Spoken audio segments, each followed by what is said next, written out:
Hi everybody! Today I'm back with yet another video on spirituality, and I thought I'd introduce you to four of my favorite spiritual teachers and kind of try to sum up what I've learned from watching and listening to them. Okay, so the first one is or are Abraham and Esther Hicks. And Abraham is actually the name of some kind of entity that is channeled by Esther Hicks. And watching her YouTube videos back in at the end of 2014 kind of really triggered me into having a real breakthrough in my spiritual awakening, like really for the first time completely understanding that I'm a spirit in human form, making having human experiences and not a human having spiritual experiences. And what she or they teach, of course, is you, all about the power of manifestation, but also more than that, the power of your vibrational and emotional guidance system, and the power of just feeling good. That's what I really learned from her. If I had to sum up, the essence of her teachings or what they mean to me, it would be something like, your job here on earth is to try to find as many things as possible that you can feel good about, and make yourself happy as much as you can, because in that state you automatically attract the most beautiful things into your life, and your wishes come true much more easily. Number two, Teal Swan.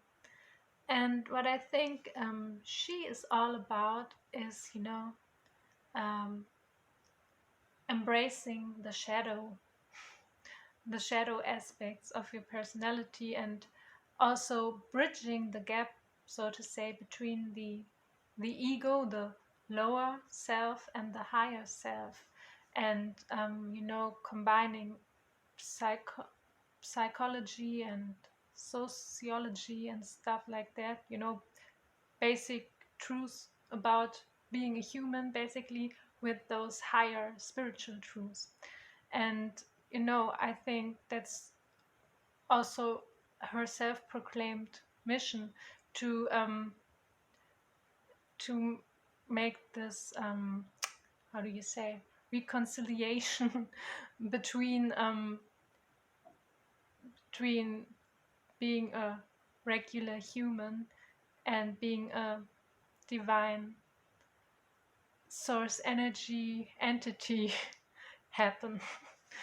And so what I really learned from her is also to try to avoid the dangers of spiritual bypassing, which, of course, let's say if you'd only ever listen to Abraham's or Esther's teachings, you might become so focused on feeling good that you would tend to just ignore all things, all things, information, people, whatever, that could potentially make you feel bad or less good.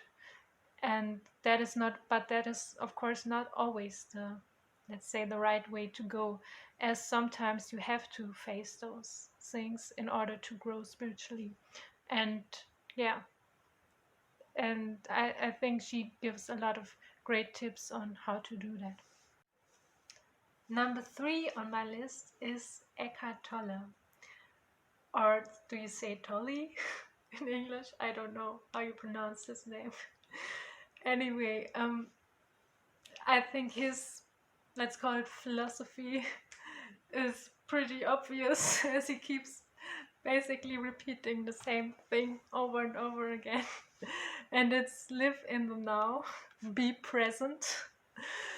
And yeah, what I learned from him is just that to you know, basically turn off your rational or your analytical mind when you don't really need it to for a specific task, let's say, and to try to not be so addicted to overthinking, which is very hard for an INFJ to do, of course.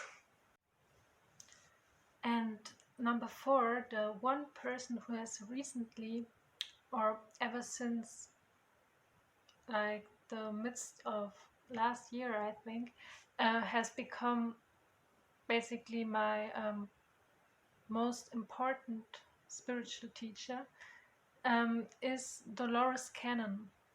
And her message is also pretty clear. She repeated it a lot of times as well. And it's get rid of fear and get rid of karma if you want to have a great life and if you want to exit the constant, cycle of reincarnation. And as this is my aim, my self-proclaimed mission, that to finally get out of all this, I really, think that that her teachings really inspire me a lot in that regard. Also, I've learned a lot of new concepts from her that I had never heard of before, like, for example, about the backdrop people, and also just about, more about the existence of parallel lives and timelines and stuff like that. And yeah, the 3 waves of volunteers she speaks about, which is also very interesting, I think. And yeah, I just really found out about around last year, or actually just really this year, I finally got how important, or what big of a role karma plays in our lives, and how much we are influenced by patterns and very similar situations or life circumstances that basically follow us around from lifetime to lifetime until we finally learn something from them and, solve those problems and let go of any negative attachments and so on. And yeah, and that's my list. And I kept it rather short. And if you're interested in any of those teachers and finding out more about them, I'll leave some links down in the info box below.